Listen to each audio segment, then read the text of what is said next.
Hey guys, welcome to the Popcorn Session channel. In today's movie, we're going to tell the story of this guy who does everything to become a Marine. But right from the start, he and his unit are sent to Saudi Arabia and will have to experience hell for months. So let's go, and let's watch Jarhead from 2005. Subscribe, and leave a like. We start with Drill Instructor Sergeant Fitch Feet welcoming the new recruits of the U.S. Navy, explaining that they are no longer black or white men, but green because that's the color of the Army. Then he approaches a recruit named Anthony, because his father served in the Vietnam War. Soon the sergeant asks if he has a girlfriend, and the guy replies that he does. But the sergeant tells him that by now she must be with someone else and orders Anthony to do 25 push-ups because, according to Feet, that's how many times the guy's girlfriend cheated on him while he was in the Army. Anthony does the push-ups and starts to regret enlisting. After this, the sergeant continues to torment him, punishing him with physical exercises when he can't complete a task, and questioning why he enlisted. Under pressure, Anthony admits that he only enlisted because he didn't know what he wanted to do with his life after graduating from school. After going through basic training, the recruits are put on a bus headed for Pendleton Base, and we see that Anthony is admiring a photo of his girlfriend, Christina, to ease his longing for her. Upon arriving at the location, he meets an officer who notices that his family has a long history in the military. Because of this, the officer decides to assign him to a platoon of troublemaking soldiers to see if Anthony can straighten them out. However, the opposite happens, and Anthony's fellow soldiers tie him to a bed using tape and heat up an iron to brand him with a symbol, causing him to pass out. But a few minutes later he wakes up and is surprised to see that he has no marks on his body. One of the soldiers, named Troy, explains that it was just a prank and that if Anthony wants a mark, he has to earn it later. Anthony is having difficulty using the bathroom and took a laxative to try to solve the problem. Nevertheless, Sergeant Sykes opens the bathroom door and is impressed when he hears that it took 6 soldiers to restrain Anthony. Because of this, he offers Anthony the opportunity to join the sniper unit. Moving on to the next day, Anthony reports for sniper training, and Sergeant Sykes explains that only 8 will pass, while the rest will be eliminated. He decides to mess with Anthony a bit and makes him play a tune using only his mouth while the other soldiers struggle not to laugh. Over the next few days, Sergeant Sykes begins training the soldiers. First, he gives a lesson on camouflage, telling the aspirants that snipers should even urinate in their pants if necessary to stay put and avoid revealing their position to the enemy. In the second lesson, they engage in paintball training to simulate a real confrontation, and in the third, the sergeant teaches them how to measure distance in yards and determine wind speed by spitting on their fingers and holding them up. In the final part of the course, the aspirants learn to shoot with sniper rifles, and Anthony demonstrates his talent by hitting a distant target with precision. They also have to crawl under barbed wire while other soldiers shoot live rounds above them to get used to a real war scenario. Unfortunately, this recruit ends up panicking and stands up, taking a shot and dying in the process. After this, only our protagonist and 7 other soldiers graduate, and Sergeant Sykes assigns them to either the spotter or shooter role, selecting Anthony as one of the shooters. The sergeant then hands them their rifles and has them recite an oath that states that without their rifles, they are nothing. Troy and Anthony are assigned to form a pair, and while Troy locates the target using a scope, Anthony takes the shot with the sniper rifle. One day, everyone in the platoon is watching the news and discovers that Saddam Hussein has invaded Kuwait. Troy remarks that their time has come. As a result, Anthony and 5,000 other soldiers are flown to Kuwait to participate in the Gulf War. Lieutenant Colonel Kaczynski explains that Saddam Hussein has about 1 million soldiers, and that they have no mercy for their enemies, even using chemical weapons, which are considered a war crime. However, Kaczynski clarifies that their mission is not to attack but to protect the Iraqi oil fields, which they want to preserve and not destroy. They assemble the camp in the middle of the desert Escalante, and the other soldiers stay crazy when they saw the photos of his wife Anthony and say he should soon shoot yourself in the foot to get back to home before someone steals a girlfriend. Suddenly Sergeant Sykes arrives by surprise and gives a minute for them to invest in clothing protection that serves to nullify the gas suffocating. But when time runs out, one of the soldiers manages to invest the suit in time, and that's why the sergeant says to everyone, they are dead. As the days pass, the soldiers start patrolling the desert to get accustomed to the hot climate. Additionally, Sergeant Sykes teaches them how to detect hidden landmines using only their knives.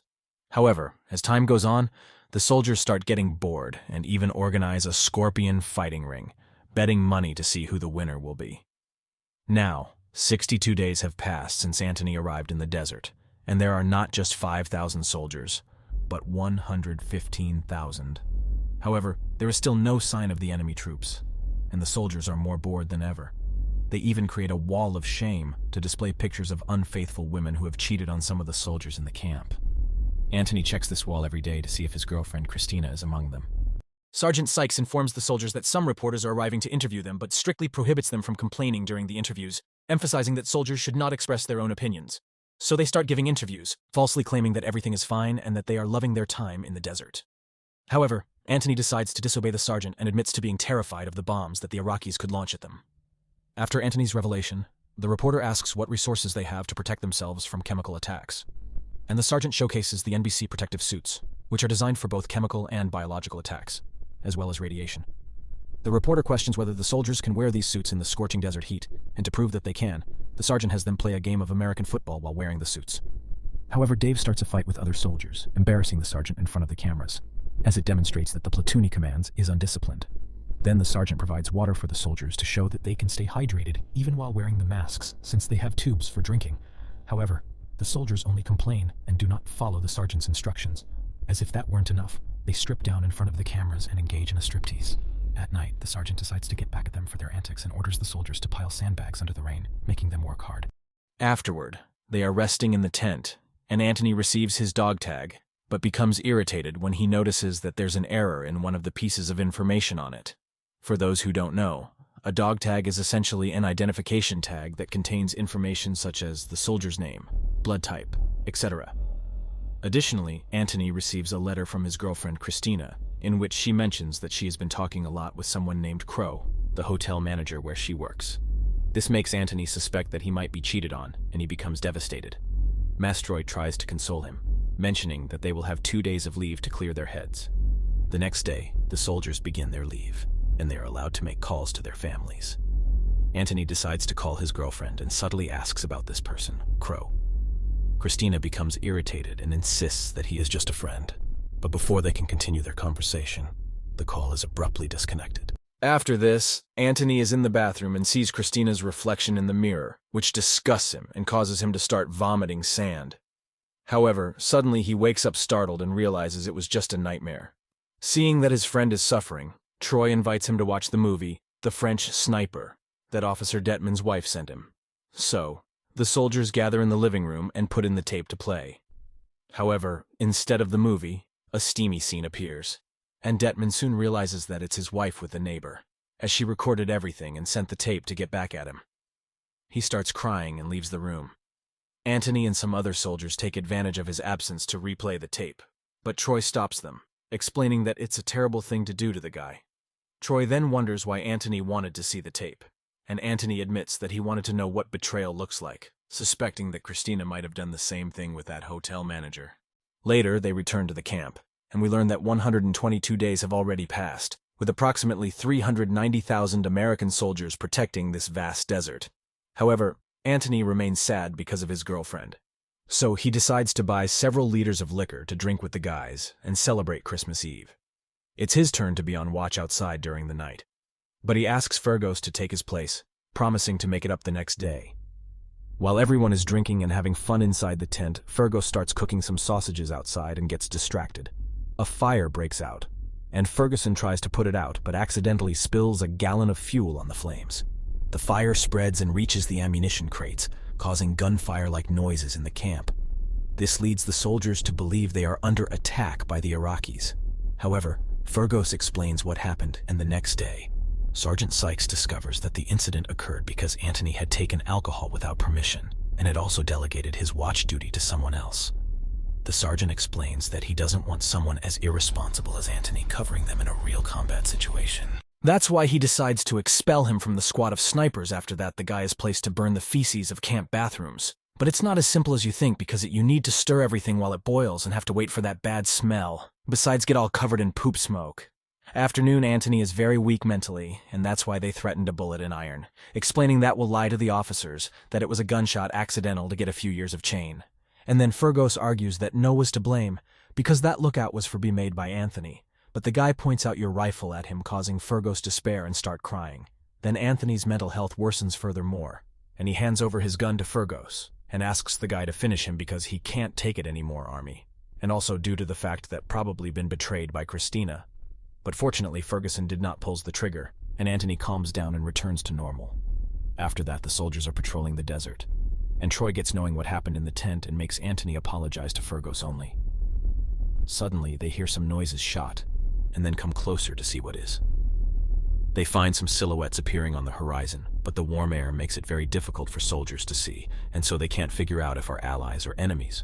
But soon the soldiers realize that they are some men Arabs who are approaching, and Troy orders them to form a line and point your weapons in the direction of the guys, but to avoid a conflict between path towards the Arabs talking in their language, and discover that someone shot their camels after. As the soldiers are returning to the camp in a truck, they express surprise that Anthony has learned to speak Arabic.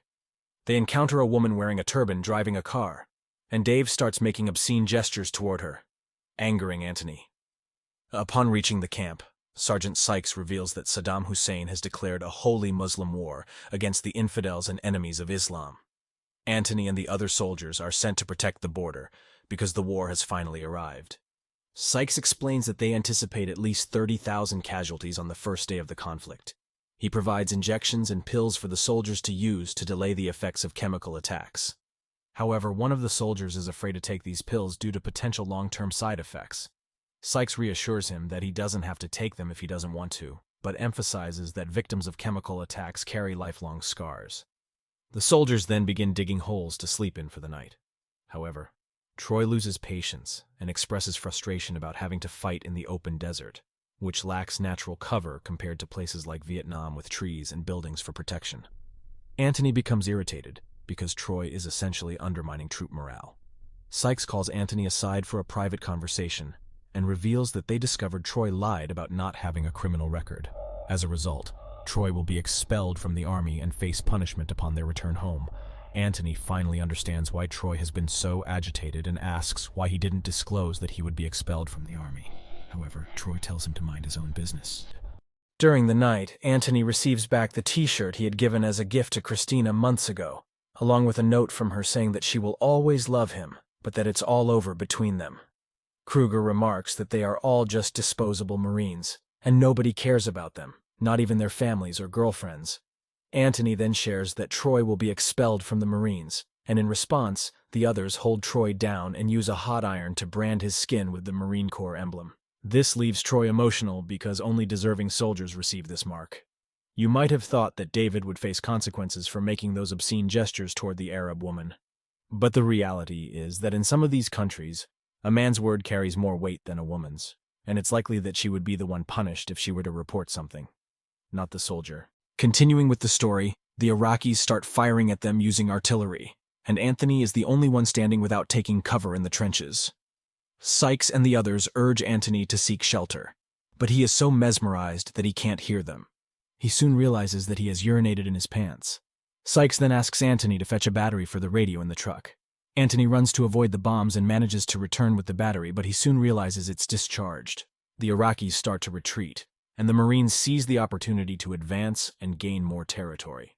Some jets appear on the horizon, and David celebrates, thinking they are allies. However, the jets approach and attack, resulting in casualties among the Marines who survive. They eventually reach a vast highway with several vehicles and burned bodies of innocent people who were trying to escape the war. The soldiers decide to camp in this area, and Anthony vomits upon seeing the bodies up close. However, they soon spot smoke trails in the distance, realizing that the Iraqis have managed to destroy the oil wells. The contaminated smoke reaches the clouds, and a few minutes later, it starts raining oil on them. Later that night, the ground is covered in oil, and the soldiers are digging trenches to sleep. Suddenly, drops of oil fall into Kruger's eyes, nearly blinding him. After this series of events, Anthony is burying the body of a civilian they used for play. Soon, he finds an oil-covered horse, and Sykes approaches to reprimand Dave for disrespecting the body of a war victim. As they talk, Sykes reveals that he could have chosen to stay with his family, work with his brother, and make more money than in the army. However, he chose to serve to witness things that ordinary people don't see, such as the sight of burning oil. The next day, Lieutenant Colonel Kaczynski calls upon the two best snipers in the company, Anthony and Troy. He explains that they need to eliminate two high-ranking officers who were spotted in a control tower.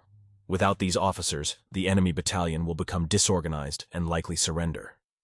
Anthony and Troy advance through enemy territory and take cover in a building overlooking the control tower. While preparing the shot, the Major interrupts them and advises against firing, as he will request an airstrike to eliminate the enemies. Troy becomes indignant and argues that they have permission from the Lieutenant Colonel to shoot. However, the Major attempts to request the airstrike, causing Troy to lose patience and snatch the phone from his hands. Anthony tries to calm his friend, who is having a breakdown, but the Major understands Troy's situation and does not arrest him. The jets carry out the airstrike, but Anthony and Troy do not receive proper credit for the mission's success. They realize they haven't eliminated a single enemy soldier so far. Upon walking back to the camp, they come across a scene that initially frightens them: 2 heads impaled on stakes. However, they soon realize it's just a prank, and everyone is celebrating the victory in the war. The story illustrates how war profoundly affects soldiers, especially when they don't have the opportunity to prove their worth in meaningful missions. Continuing with the story, the soldiers start firing their guns into the air to celebrate, and Anthony does the same, firing his rifle for the first time since the war began. After this, the military personnel return to the United States and are warmly welcomed by the people. A Vietnam War veteran even shows up to congratulate them. A few days later, Anthony visits his ex-girlfriend and realizes that she is now living with the hotel manager. Meanwhile, David is enjoying life, drinking at a bar with a woman, and Kruger is giving an important presentation in his new job. Cortez is at an amusement park with his wife and children, and Sykes has returned to the battlefield. However, one day, Fergus visits Sykes to deliver the news that Troy has passed away. Sykes is devastated as he sees his friend's body in the casket. Finally, Anthony looks out of his house window and sees an image of the desert, emphasizing that he will always be a Marine, no matter how many years pass or what happens in the future. Hey folks, what would you do if you had to fight in a war? Do you think you'd be capable of being a sniper? Let me know in the comments. Don't forget to like and sending hugs.